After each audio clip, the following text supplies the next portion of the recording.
June 5th, workout breakdown, chest day, everybody's favorite day. For what reason, I am unsure, but definitely a little bit different. So if you watch June 4th's video, you'll notice it's cardio. It's pretty heavy cardio, pretty neat setup. This one is also a little bit different. It's not that we haven't done anything like this before, but it's been a minute since we've done a setup such as this. So this is muscular endurance. This is lactic threshold. Like, this is going to be a burning sensation for sure, almost regardless of the weight selection you guys make. This is just going to be really dependent on your ability to make sure that you're isolating the appropriate muscle. This is going to be a situation where you're going to want to move quickly because the burning and the lactate is going to build up so fast given the volume of this and just the setup of it, which I'll go over in a second, that we're really going to have to focus on the appropriate part of the chest engaging, our triceps engaging, and trying to limit the front of our shoulder from dominating this movement. And again, that tends to happen when you are so fixated on getting through things so quickly, which tends to happen more so on workouts like these, where the rep counts are elevated, the volume's elevated, and you get that lactic burning sensation.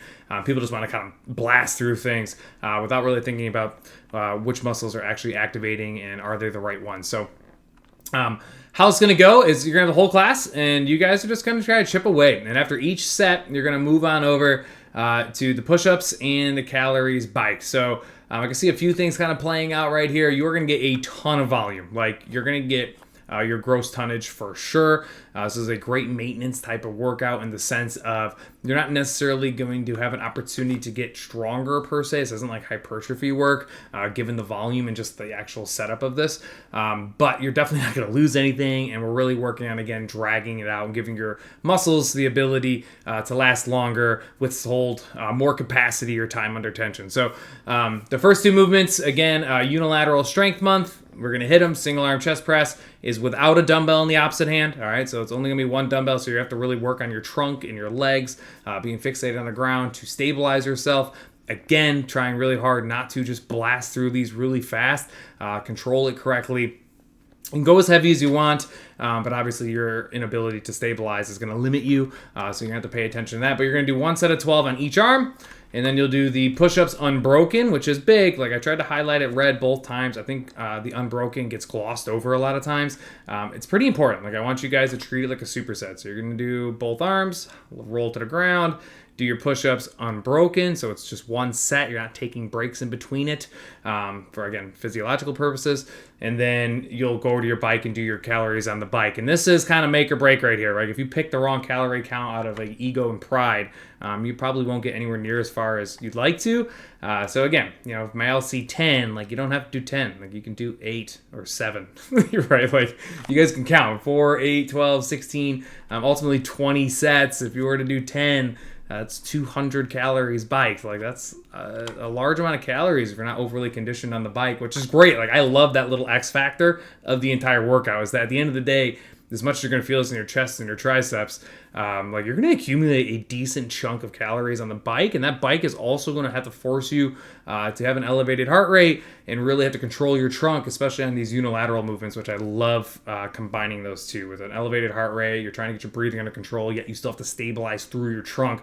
And hopefully some of you guys can leave this month with a better grasp of how to control your breathing and get yourself under control and composed to perform something with added load. So single arm chest press, I think that one's easy. Alternating dumbbell incline press, that's where both dumbbells are elevated, and then you'll go. You could also move a decent amount of weight here as well. 30% is normally your typical incline press, but you can probably get yourself up to 40 or maybe even 50% if you're still pretty fresh and conditioned.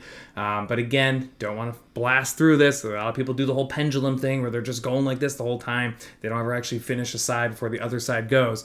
Half the joy of doing the incline press is it forces a shoulder to stabilize when it's elevated and locked out, while the other side is actually completing the actual rep. So, keeping that in mind as well. The pullovers and decline press, obviously they don't fit into unilateral month, but it gives you an opportunity to move a little bit more load if you want to. Again, at this point in the workout, given how many push-ups you've done and how many sets you've already done, probably not going to be your best effort ever.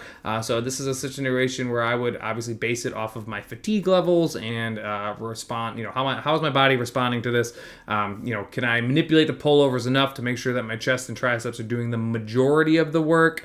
If not, then probably go a little bit lighter. The decline press, if I still feel fairly fresh, it's 10 reps. It's not like 6 or 8. Like you still have to. It's a lot of volume right here this late into the workout.